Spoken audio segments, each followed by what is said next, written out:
사도행 13장입니다. 우리 같이 한 목소리 읽겠습니다. 같이 읽습니다. 그들이 나갈새 사람들이 정하되 다음 안식일에도 이 말씀을 하라 하더라. 회당의 모임이 끝난 후에 유대인과 유대교에 입교한 경건한 사람들이 많이 바울과 바나바를 따르니 두 사도가 더불어 말하고 항상 하나님의 은혜 가운데 있으라 권하니라.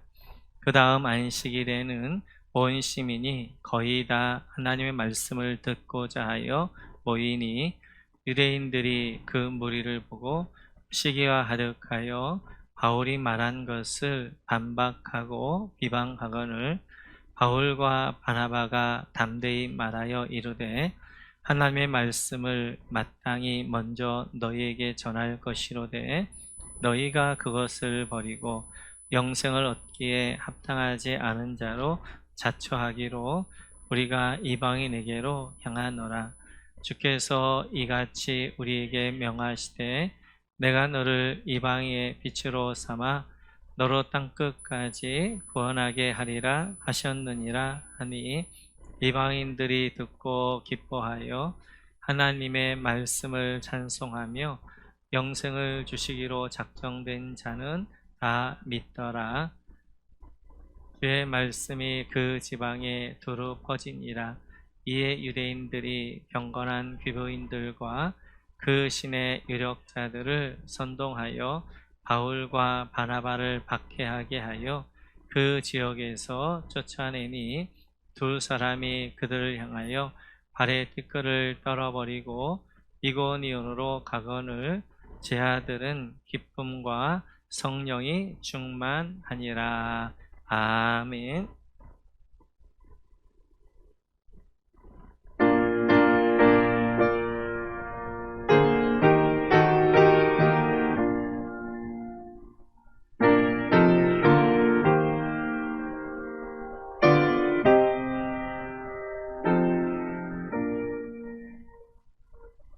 주 하나님 지으신 모든 세계 내 마음속에 그리워볼 때 하늘의 별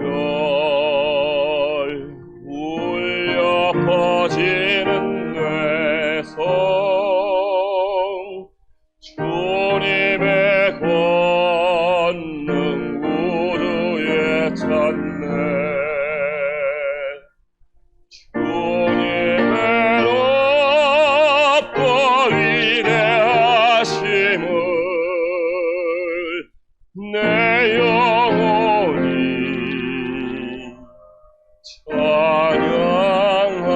찬양하네. 주님의 높고 위대하심을 내 영혼이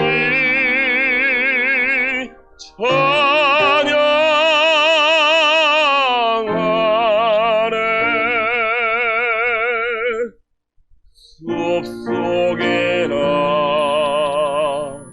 험한 산 골짜기에서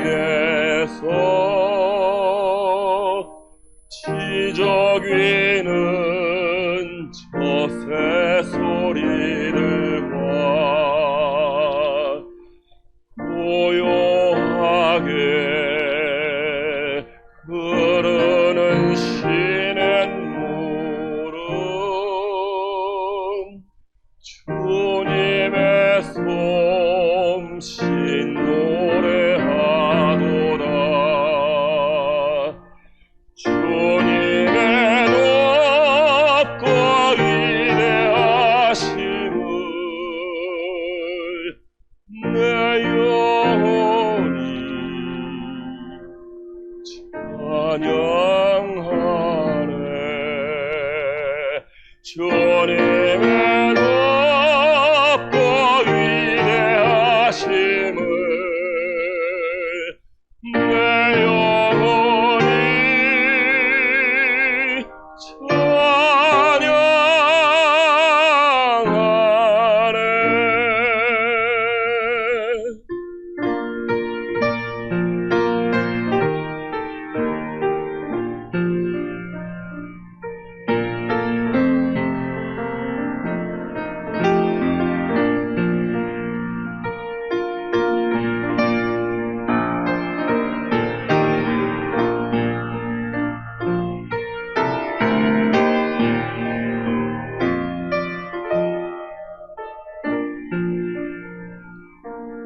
내 주 예수 세상에 다시 올 때 저 천국으로 날 인도하리.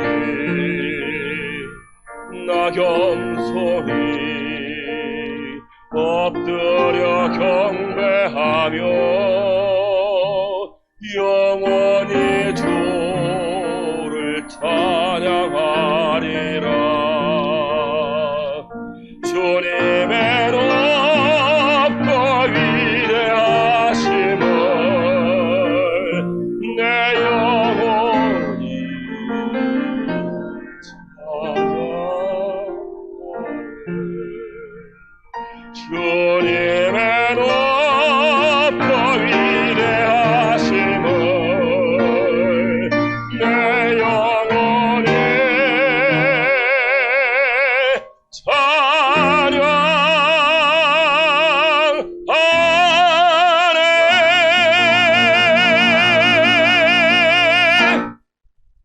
네, 계속해서 저희는 살펴보고 있는 가운데 있습니다. 비스티오 안디옥 설교의 중심 내용은 십자가와 부활이었고요.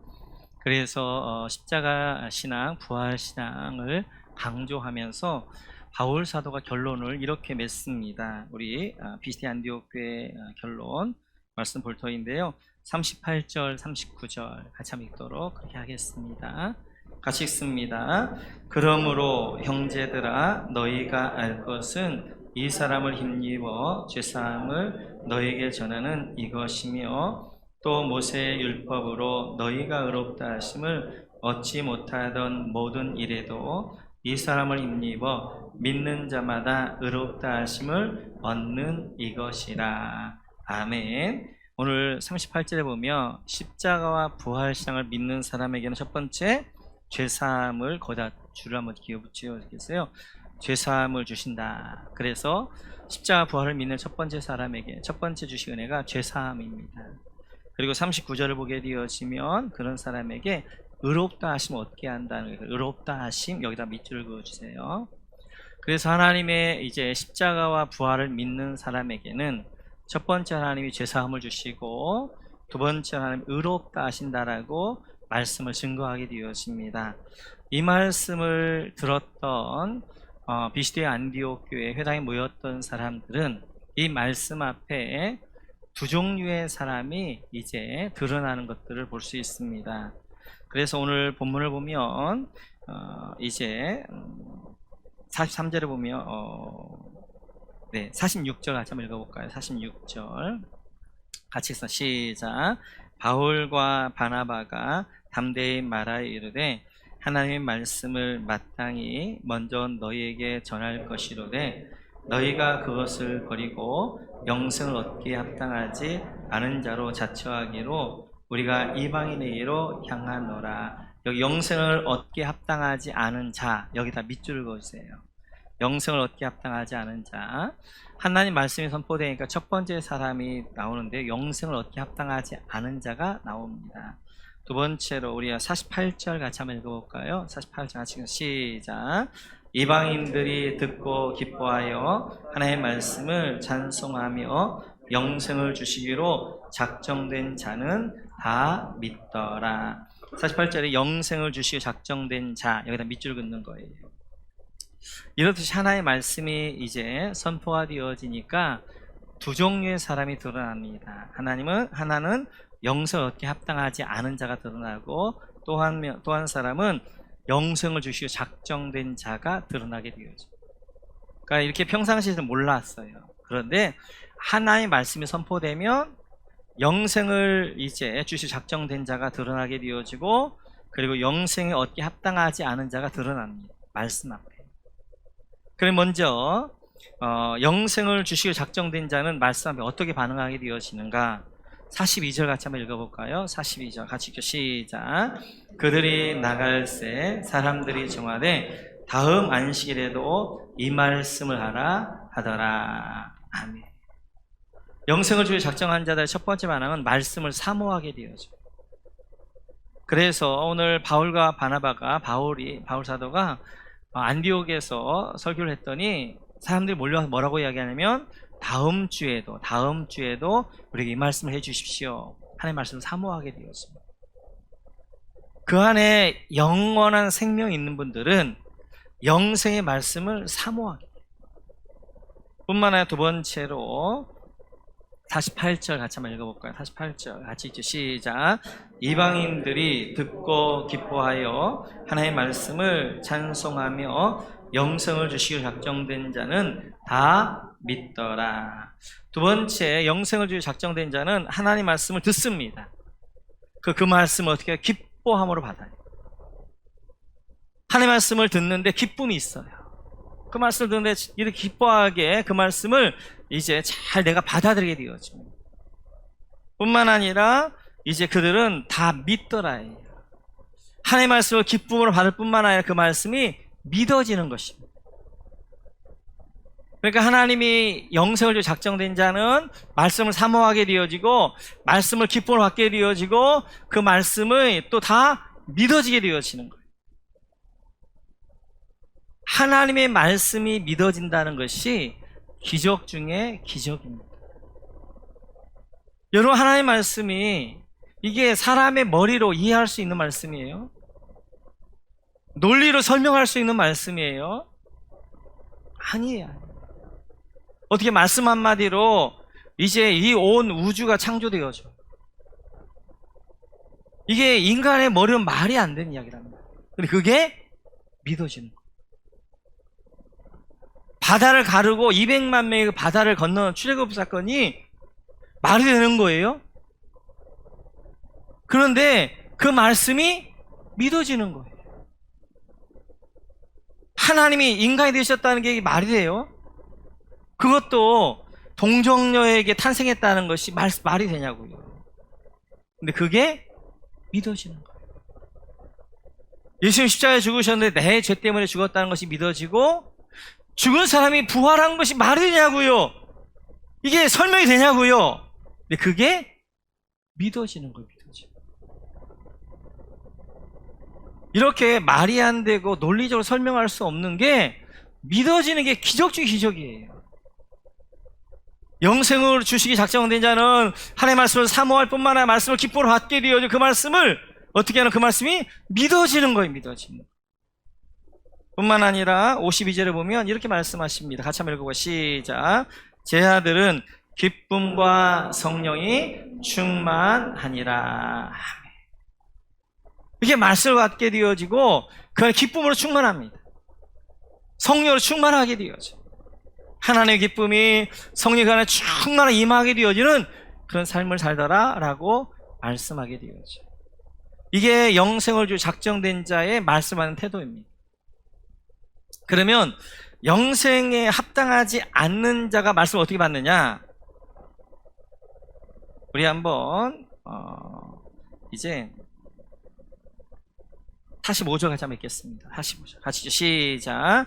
유대인들이 그 무리를 보고 시기가 가득하여 바울이 말한 것을 반박하고 비방하거늘. 영생에 합당하지 않는 자, 그 안에 영원한 생명 없는 사람들은 영생의 말씀이 선포될 때 첫 번째 반응이 반박하게 되어져. 반발심이 생겨요. 그 말씀이 이게 정말 막 이게 스폰지처럼 흡수되는 것이 아니라 튕겨 나가는 거예요. 그리고 그 말씀을 비방하기 시작합니다. 설교를 트집 잡기 시작하는 거예요. 에이, 말도 안 되는 소리. 뭐 그런 게 어딨어. 이러면서 하나님의 말씀이 어떻게 하는 거예요? 반박하고 비방합니다. 영생이 없으니까, 영원한 생명이 없으니까 영원한 말씀을 받아들이지 못하는 거예요. 그 말씀을 어떻게 하냐? 반박하고 비방하고 이렇게 되죠. 뿐만 아니라 더 나아가서 그런 사람들은 이렇게 되어지죠. 우리가 50절 같이 한번 읽어볼까요? 50절 시작. 이에 유대인들이 경건한 귀부인들과 그 신의 유력한 자들을 선동하여 바울과 바나바를 박해하게 하여 그 지역에서 쫓아내니. 이렇게 영생에 합당하지 않은 자, 그 안에 영원한 생명 없는 사람들의 두 번째 반응은 시기하게 되어져요. 하나님의 말씀을 믿는 사람들을 시기하고 더 나아가 박해하고 그 사람들을 쫓아냅니다. 나는 안 믿어지는데 이 사람 믿어지는 거예요. 그러니까 시기하게 되어져. 그리고 핍박하게 되어져. 미워하게 되어져요. 심지어는 어떻게 하는 거예요? 바울과 바나바를 그 성에서 쫓아내버리는 거예요. 누구나가 다 이 영생의 말씀을 믿고 싶은 거예요. 그런데 안 믿어지는 거예요. 그러니까 시기심이 나. 미워져요. 그러니까 예수 안 믿는 세상 사람들 우리를 미워하는 건 그렇게 나쁘게 볼 필요 없어요. 자연스러운 표현들입니다. 말이 안 되는 건데 자기는 믿어지지 않는데 자기 영생을 얻고 싶은데 이 말씀이 믿어지고 기뻐함으로 이 말씀 한단 말이에요. 그러니까 시기하게 되어지고 미워하게 되어지고 핍박하게 되어집니다. 이렇듯이 말씀 앞에 쓰면 내가 영생에 합당한 자인가 아니면 영생을 주기로 작정된 자인가 영생에 합당하지 않은 자인가가 드러나게 되어지는 거예요. 교회에서 가장 힘든 분들은 이 말씀이 안 믿어지는 분들이에요. 교회를 나왔어요. 하나님의 말씀, 영생의 말씀을 들으려고 나왔는데 이 말씀이 안 믿어지는 거예요. 근데 어떤 분들을 보니까 이 말씀을 믿어지고 하면을 받게 되어 기뻐하게 되어지고 성령 충만하단 말이에요. 이런 분들은 믿을 만해요. 교회 나올 만하지요. 교회 나왔는데 하나님의 말씀을 듣는데 그 말씀이 믿어져요. 기뻐요. 그 안에 기쁨이 충만해요. 성령이 충만해요. 예배 감격 가운데 돌아가요. 그러면 예배 나올 맛이 나죠.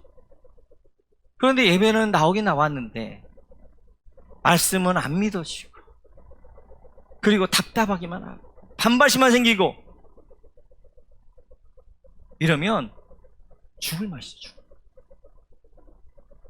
혹시 오늘 말씀을 듣는데 나를 한번 말씀 앞에 비춰보세요. 내가 영생에 합당한 자여서 하나님의 말씀을 내가 사모하고 기쁨으로 받고 그 말씀이 믿어지고 내 안에 기쁨과 성령이 충만한가? 아니면 하나님의 말씀이 자꾸 선포될 때마다 반발심이 생기게 되어지고 비방하고 싶고 거기에 내가 자꾸 이제 반박하고 싶고 그 다음에 이제 이 말씀이 믿어진 사람이 시기하게 되어지고 이런가? 혹시 우리 가운데 영생에 합당하지 않는 분들이 계시다면 여러분 기도하셔요. 그런 분들을 기도합니다. 여러분 중요한 것이 영원한 생명을 누리는 거. 근데 영생에 합당하지 않는 분들은 영생의 말씀이 안 받아들여지면 기도하는 거. 하나님, 저도 이 영생의 말씀이 기쁨으로 받아들이기 원합니다. 믿어지기 원합니다. 이 말씀 가운데 기쁨과 충만함으로 성령의 충만함을 하기 원합니다.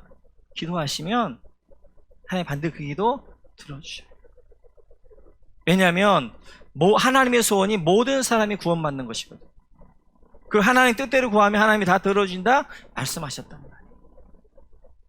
여러분들 구원만 하나님의 뜻이란 말이에요. 여러분들 기도하게 될 때 하나님의 뜻 하나님이 열어주실 것이고 이게 진짜 믿어지네 이 말씀을 기쁨으로 받게 되어지는 그런 은혜가 우리 가운데 있게 되어지는 거예요. 우리 모범교회 성도 한 분도 영생 합당하지 않은 자가 없고 모두가 다 하나님의 영생을 주기 작정된 여러분 되시기를, 그래 하나님의 말씀을 기쁨으로 받을 뿐만 아니라 믿어지고 하나님의 영으로 기쁨으로 충만한 여러분 되시기를 주님의 이름으로 축원합니다. 오늘 우리 이제 바울 사도의 설교 이후의 반응들 한번 볼 터인데요. 바울 사도 이렇게 부탁합니다. 우리 한번 43절 같이 한번 읽어볼까요? 시작. 회당의 모임이 끝난 후에 유대인과 유대교에 입교한 경건한 사람들이 많이 바울과 바나바를 따르니 두 사도가 더불어 말하고 항상 하나님의 은혜 가운데 있으라 권하니라. 아멘. 오늘 바울 사도가 이제 믿는 사람들에게 하나님의 은혜 가운데 있으라 이렇게 권면합니다. 지금 비시대 안디옥에서 하나님의 말을 전했는데 하나님의 말씀을 한 번도 들어보지 못한 너무너무 꿀송이 말씀인 거예요. 그러니까 이 회당에 있었던 사람들이 그 말씀을 기쁨으로 받았어요. 우리가 충만하게 되어져요. 그런데 그들이 돌아갈 줄을 모르는 거예요. 그래서 오늘 보니까 경건한 사람들이 많이 바울과 바나바를 따랐다는 거예요. 그래서 바울과 바나바를 따라다니는 거예요. 그러니까 바울이 어떻게 이야기하냐면 하나님의 은혜 가운데 있어라. 우리는 하나님의 은혜 가운데 있어야 되는데 오늘 여기 중요한 건 항상에 동그라미 치세요. 우리는 하나님의 은혜 가운데 있어야 되는데 언제 있어야 되냐? 항상 하나님의 은혜 가운데 거하신다. 그러면 항상 하나님의 은혜 가운데 거한다는 게 무슨 말인가? 지금 이제 이 BC 안디옥 사람들 하나님의 말씀을 기쁨을 받았단 말이에요. 그러면 기쁨을 받을 때만 기쁨이 있는 것이 아니라 하나님의 은혜 가운데 있는 것이 아니라 집에 가서도 세상에 살면서도 하나님의 은혜 가운데 있어야 된다. 그게 항상이에요. 항상. 우리가 주일날 하나님의 말씀을 받아요. 그러면 이 말씀 기쁨을 받습니다. 기쁩니다. 근데 이 말씀의 은혜가 주일만 있는 것이 아니라 항상 있어야 된다는 거예요. 월요일날도 있어야 되고 화요일날도 있어야 되고 수요일날도 있어야 되고 토요일날까지 항상 이 하나님의 말씀의 은혜 가운데 살아라 이렇게 권하고 있는 것입니다. 저도 동일하게 여러분이 권하고 싶어요. 우리가 여러분 하나님의 은혜 가운데 말씀의 은혜 가운데 거해야 되는데 항상 주일날만 하나님의 은혜 가운데 거하는 것이 아니라 월, 화, 수, 목, 금, 토 하나님의 은혜 가운데 항상 거하는 여러분 되시기를 주님의 이름으로 축원합니다. 하나님의 은혜 가운데 말씀의 은혜 가운데 거한다는 게 무슨 말인가 하는 거. 말씀을 들은 묵상하는 삶이다. 묵상하는 삶. 묵상하다 할 때 이 묵상하다는 말이 히브리어로 학가다인데요. 학가다는 읊조린다는 말이에요. 계속 반복한다. 그러니까 주일날 들은 말씀을 이제 월요일날 묵상합니다. 반복합니다. 화요일날 묵상합니다. 반복합니다. 수요일날 묵상합니다. 반복합니다. 그 다음에 목요일날 학가다합니다. 묵상합니다. 금요일날 토요일날 계속 하나님의 말씀을 묵상하라는 거예요. 그때 하나님의 말씀의 은혜 가운데 우리가 거하는 삶이 되어져요. 근데 많은 경우 주일날 와서 말씀을 듣지만 교회를 떠나는 순간 다 잃어버리잖아요. 말씀의 은혜 가운데 거하지 못한단 말이에요. 그러니까 오늘 바울 사도도 항상 하나님의 말씀의 은혜 가운데 거하라 그렇게 말씀하게 되죠. 그럼 말씀의 은혜 가운데 거한다는 것이 무엇인가? 그것은 지난주에 우리가 말씀을 들을 때 이렇게 말씀을 드렸습니다. 이제 크게 두 가지 포인트. 하나는 영광을 얻기 위해서는 고난도 함께 받아야 돼요. 우리는 다윗이 하나님의 마음에 합한 자라는 것들을 좋아해요. 근데 다윗이 하나님의 마음에 맞는 사람 되기 위해서는 어려서부터 하나님 훈련한 것이 있거든요. 특별히 사울에게 피하여 다녔던 10년 이상의 이 시간들 동안 하나님이 빚어가신 거예요. 그 다음에 하나님의 마음에 맞는 합한 사람이 되었단 말이에요. 우리가 하나님의 마음에 합한 사람이 되기를 원하는데 이 10년 기간, 훈련의 기간들은 우리가 원하지 않는단 말이에요. 대가를 지불하셔야 돼요. 하나님의 마음에 맞는 사람 되기 위해서는 고난이나 대가를 지불하셔야 되고, 하나님의 영광에 참여하기 위해서는 고난이나 대가를 지불하셔야 되고, 부활의 영광에 참여하기 위해서는 십자가를 지는 삶을 사셔야 부활의 영광에 참여하게 되어져요. 두 번째 포인트는 바울 사도의 설교는 십자가 부활이었단 말이에요. 특별히 부활신앙.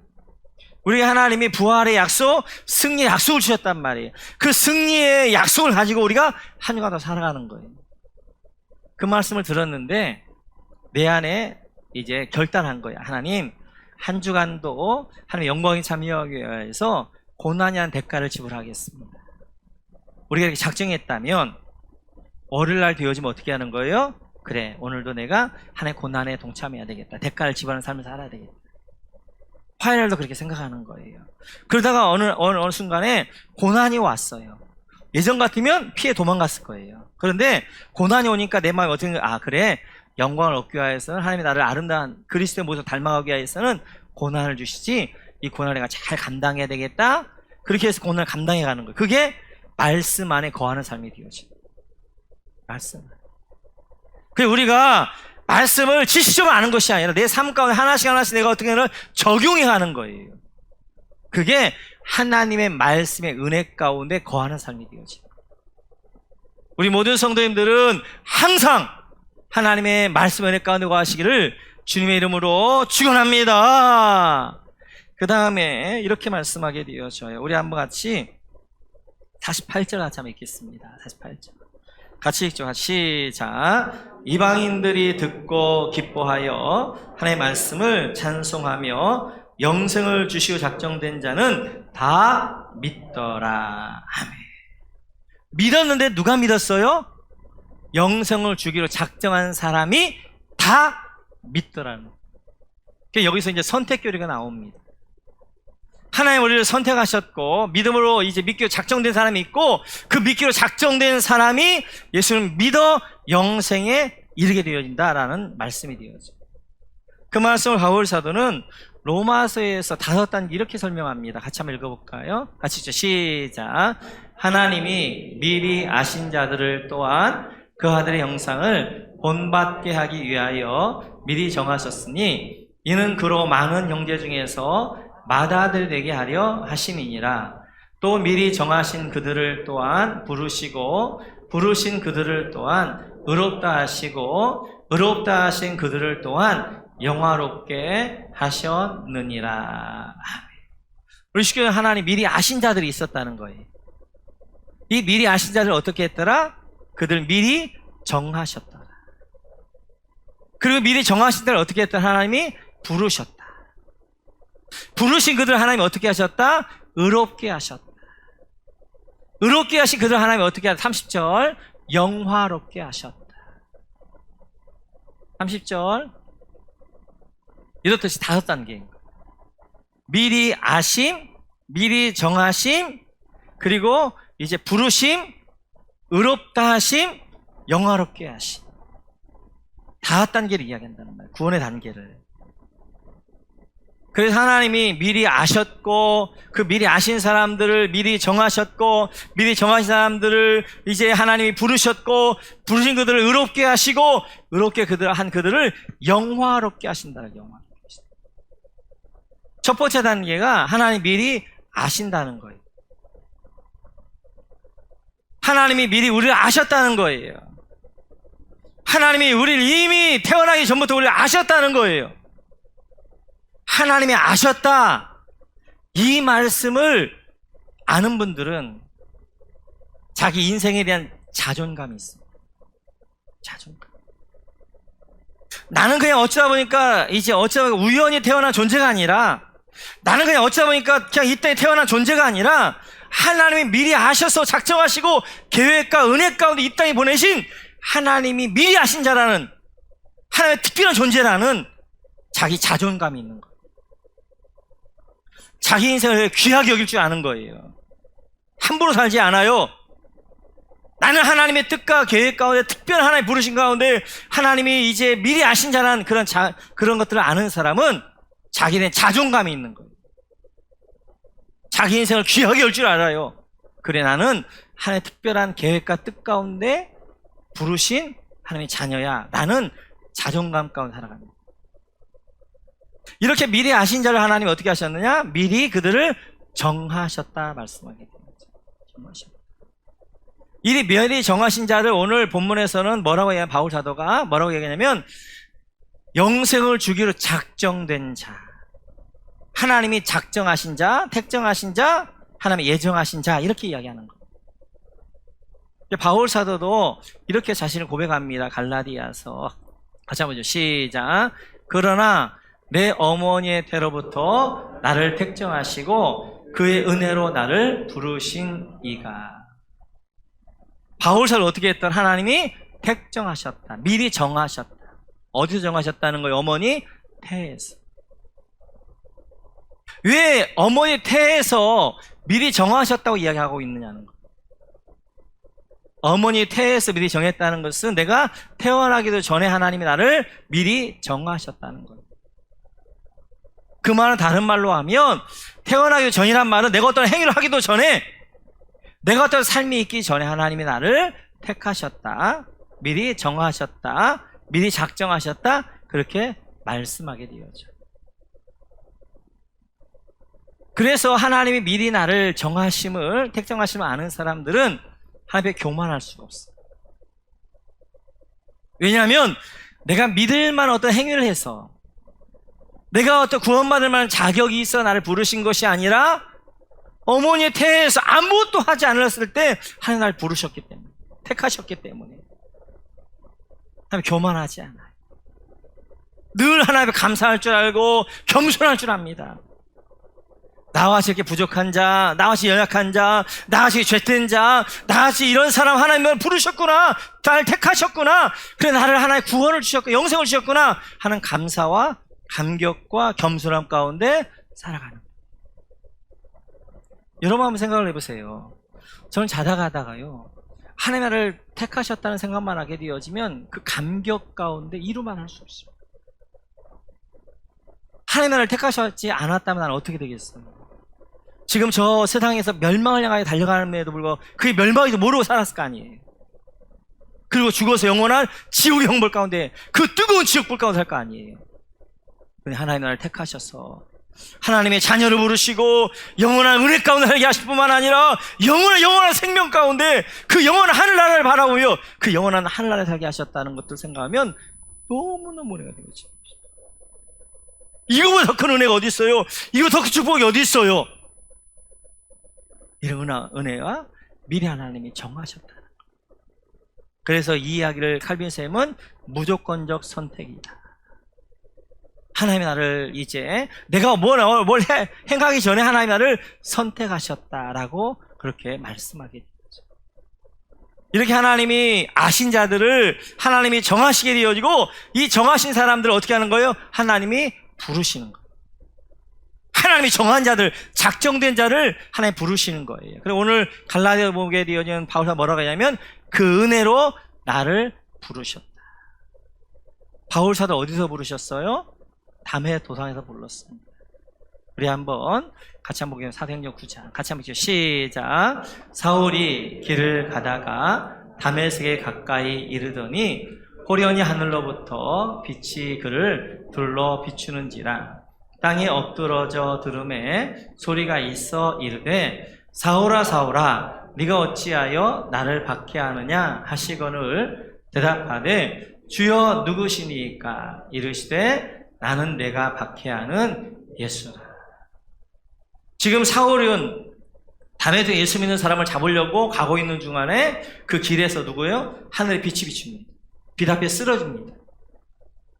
그리고 거기서 부르게 돼요. 사울아 사울아 네가 어찌하여 나를 박해하느냐. 깜짝 놀라는 거죠. 사울이 지금 하나님을 위해 살았는데 지금 하나님의 빛 가운데 오셨는데 음성이 들리기를 뭐라고 이야기하는 거예요? 네가 왜 나를 박해하느냐. 누구십니까? 나는 네가 박해하는 예수다 라고 말씀하게 되죠. 담에도 가고 있는데 하나님이 바울을, 예수님이 사울을 찾아오셔서 어떻게 하는 거예요? 빛 가운데 찾아오셔서 바울을 부르시는 거예요. 중요한 것은 내가 하나님을 찾아가느냐 아니면 하나님이 나를 찾아오시느냐 하는 거예요. 오늘 사울이 하나님을 찾아가느냐 하면 하나님이 사울을 찾아왔느냐 하는 거예요. 누가 찾아왔어요? 하나님이 빛 가운데 사울을 찾아오셨어요. 내가 하나님 앞에 구원을 달라고 나간 게 아니라 하나님이 나를 찾아오셔서 나를 부르신 거예요. 세상의 모든 종교는 인간이 신을 찾아갑니다. 불교 같은 건 내가 해탈해서 내가 모든 걸 잊어버려서 어떻게 하는 거예요? 부처가 되어 신이 되어지는 거예요. 모슬렘 같은 경우는 내가 율법을 지켜서 5가지 율법을 지켜 내가 어떻게 하는 거예요? 구원에 이르는 거예요. 우리 기독교만이 어떻게 하는 거예요? 하나님이 죄인된 우리 인간을 찾아오시는 거예요. 누가 찾아갔느냐 하는 게 중요한 것이 뭐냐면 찾아간 사람이 손을 잡는 것입니다. 내가 하나님을 찾아갔다면 내가 하나님을 손에 잡는 거예요. 하나님이 나를 찾아오셨다면 하나님이 나의 손을 잡는 것입니다. 내가 만약 하나님을 찾아가서 하나님의 손을 잡았다면 내가 힘들고 어려우면 이 손에 너가 힘이 빠지면 손을 놓아버릴 거예요. 그런데 하나님이 나를 찾아오셨다는 것은 하나님이 내 손을 잡으십니다. 내 손을 잡으십니다. 이 손을 잡으셔서 이 손을 놓지 않는다는 거예요. 그래서 요한복음에 보면 예수님께서 이렇게 말씀하십니다. 같이 한번 읽어볼까요? 시작. 내가 그들에게 영생을 주노니 영원히 멸망하지 아니할 것이요 또 그들을 내 손에서 빼앗을 자가 없느니라. 그들을 주신 내 아버지는 만물보다 크심에 아무도 아버지 손에서 빼앗을 수 없느니라. 하나님이 어떻게 하는 거예요? 그 손, 하나님의 손에서 빼앗을 자가 없다는 거예요. 왜요? 하나님보다 크신 자가 없습니다. 하나님이 가장 강하신 분이에요. 하나님보다 빼앗을 자가 없는 거예요. 다른 말로 하나님이 이 손을 놓겠다 안 놓겠다? 이 손을 놓지 않겠다. 이게 은혜예요. 내가 하나님을 붙잡았다면, 내가 힘들고 어려우면, 내가 환난 가운데 있으면, 내가 기분 나쁘면 손 놓아버렸을 거예요.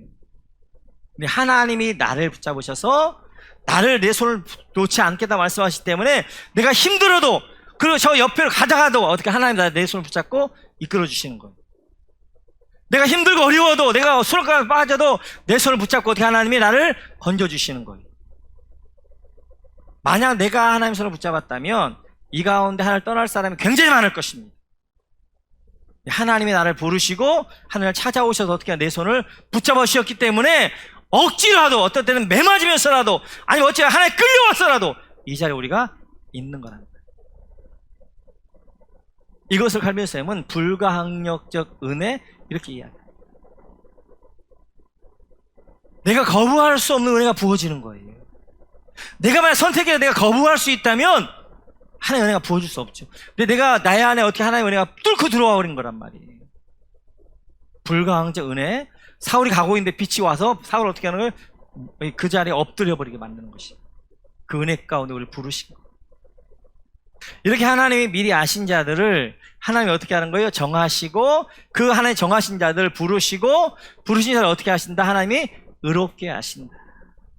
의롭게 하신다는 말 다른 말로 칭의, 그래요. 의롭다고 칭해 주시는 거예요. 그리고 이 땅을 살면서 어떻게 하는 우리를 하나님의 의로운 사람으로 만들어 가시는 거예요. 내 안에 모난 부분이 있으면 정을 말해서 어떻게 하는 거예요? 나를 다듬어 가시고, 내 안에 부족한 부분이 있어 어떻게 하나님이 채우셔서 어떻게 나를 만들어 가시는 거예요. 예수 그리스도의 모습, 닮은 모습으로 만들어 가시는 과정이 의롭게 하시는 과정이란 말이에요. 그래서 예수 믿는 분들에게는 고난도 필요하고 훈련도 필요한 거예요. 고난과 훈련도 하나님이 나를 둥글둥글하게 온유한 사람을 하나님께 만들어 가시는 거예요. 이게 의롭다 하심입니다. 이렇게 미리 아신 분들을 미리 정하시고, 미리 정하신 분들을 하나님 부르시고, 부르신 자를 하나님이 의롭게 하시고, 그럼 마지막 때 의롭게 하신 자들 어떻게 하는? 영화롭게 하신다. 영화의 단계 어디 있는 거예요? 내가 죽어서 천국 가는 단계가 영화의 단계예요. 내가 죽어가는 순간 나를 어떻게 하는 거예요? 영화로, 이제 영화의 단계로 나를 하시는 거예요. 이렇듯이 오늘 이제 하나님이 미리 작정된 자는 다 믿더라. 내가 믿고 싶다 믿는 게 아니란 말이에요. 하나님이 작정된 자가 믿는 거예요.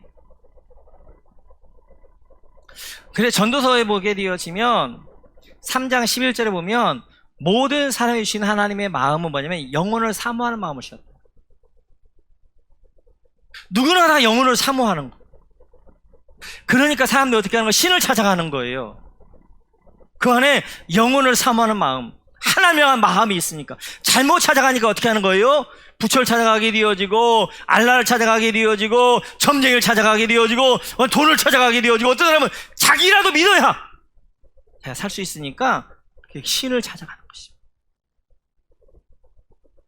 그래서 전도라는 건 뭐냐면 하나님의 작정된 자를 주께로 인도하는 것이 전도가 되죠.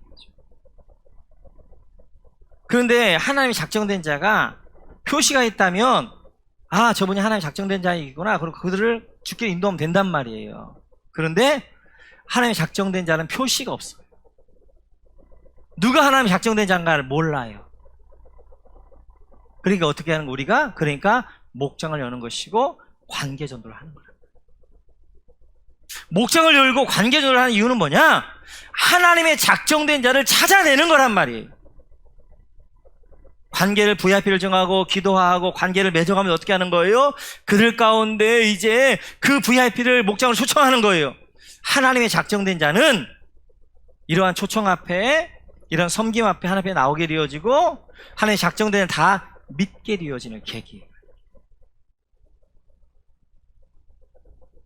그래서 이 하나님의 작정하심을 믿는 분들은 전도할 때 낙심하거나 포기하거나 좌절하거나 실망하지 않습니다. 우리 열심히 전도를 한단 말이에요. 그리고 내가 수년 동안 기도를 한단 말이에요. 안 나오더라도, 예수 안 믿어도 이렇게 생각, 하나님의 때가 아직 아닌가 보다.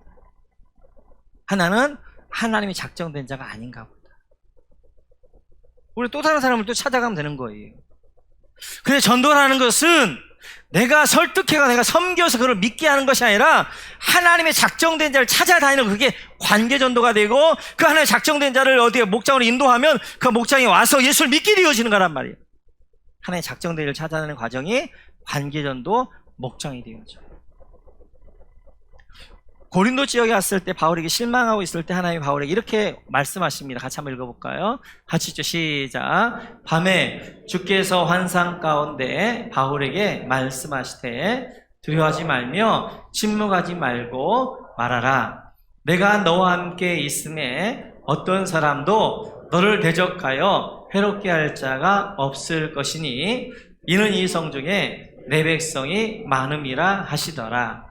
1년 6개월을 머물며 그들 가운데에서 하나님의 말씀을 가르치니라. 아멘. 바울 사도가 고린도에 오니까 예수 믿을 사람이 한 명도 없는 것 같아. 너무 타락한 도시. 사람은 너무 강팍해 있어요. 그러니까 바울 사도가 실망 가운데 있을 때 하나님 어떻게 하는 거예요? 밤에 그 환상 가운데 나타나시고 뭐라고 말씀하세요? 이 성중에 내 백성이 많다. 네가 지금 볼 때에는 여기는 타락한 도시고 뭐 강팍한 것 같지만 이 가운데 내가 작정된 내 백성이 많다. 이렇게 하나님 말씀하셔요. 그 뒤에 바울 사도가 1년 6개월을 고린도에 거하면서 하나님의 작정된 자를, 하나님의 예정하신 자들, 하나님의 택하신 자들 주께로 인도하게 되어지는 역사가 있게 되었습니다. 오늘 우리가 볼 때 저 사람은 예수 믿지 않을 것 같아. 저 사람은 저렇게 강팍해서 타락이 안 믿을 것 같아. 아닙니다. 하나님의 작정된 자는 하나님의 때가 이르면 하나님이 그를 부르시게 되어지고 그리고 예수를 믿게 하시는 거예요. 영생을 주기로 작정된 자는 다 믿더라. 우리에게 오늘 주신 말씀은 전주도상에도 내 백성이 많다. 할렐루야. 전도에 하나님의 백성이 많은 줄로 믿습니다. 하나님의 작정된 사람이 많아요. 그래서 우리 교회는 어떻게 하는 거예요? 하나님의 작정된 사람을 주께로 인도하는 일들을 감당히 하는 것이고, 우리 모두도 어떻게 하는 거예요? 그래서 늘 예수 믿지 않는 사람과 관계를 가지면서 그 사람들 동안 어떻게 하는 거예요? 주께로 인도하게 되어지는 것입니다. 사랑하는 성도 여러분, 오늘 우리는 비시대 안디옥에서 바울 사도의 이제 설교 이후의 반응들을 보았습니다. 말씀 앞에 서보면 내가 하나님의 영생을 주어 작정된 자인가 아니면 영생에 합당하지 않은 자가 드러나게 되어져요. 말씀을 반응을 보면. 혹시 이 가운데 하나님의 말씀을 듣는데 하나님의 말씀이 믿어지고 기쁨을 받는 것이 아니라 내 안에 자꾸만 반발심이 생기고 비난하고 싶은 마음이 있다면 여러분 영생이 없는지도 몰라요. 영원한 생명입니다. 그렇다면 여러분들은 이 한 주간 하나님, 내가 하나님의 진리의 말씀을 듣는데 이 말씀이 안 믿어집니다. 기쁨을 안 받아들여집니다. 내가 좋은 땅 되어지게 하셔서 하나님 말씀 기쁨을 받기 위해서 여러분 기도하셔요. 또한 하나님 말씀 믿어지시는 분들은 감사하셔요. 내가 행한 것이 아니라 내 어머니 태중에 있을 때 내가 아무 행위도 하지 않았는데 하나님을 택하셔서 작정하셔서 내가 믿은 것이지, 예수 안 믿은 사람보다 내가 구원받을 만한 자격이 있거나 예수 안 믿어서 내가 도저히 선하기 때문에 예수를 믿게 한 게 아니란 말이에요. 나같이 죄악되어지고 나같이 죄인 중에 괴수인 자를 하나님이 부르신 것에 감사하고 이 은혜를 흘러가게 하셔요. 그래서 하나님의 감사하는 사람은 그 가운데 어떻게 변하게 되어지느냐? 예수 안 믿는 사람에게 이 복음이 흘러가게 한단 말이에요. 그래 우리가 VIP를 정하게 되어지고 그를 주께로 인도하는 우리 주변에 어떤 사람이 하나님의 작정된 영혼인가 찾아다니는 것, 관계하는 것, 이것이 우리가 해야 되는 일이 되어지는 거예요. 오늘 말씀을 기억하면서 이 말씀 가운데 적용하며 이 한 주간도 하나님의 말씀의 은혜 가운데 항상 거하는 여러분 되시기를 주님의 이름으로 축원합니다.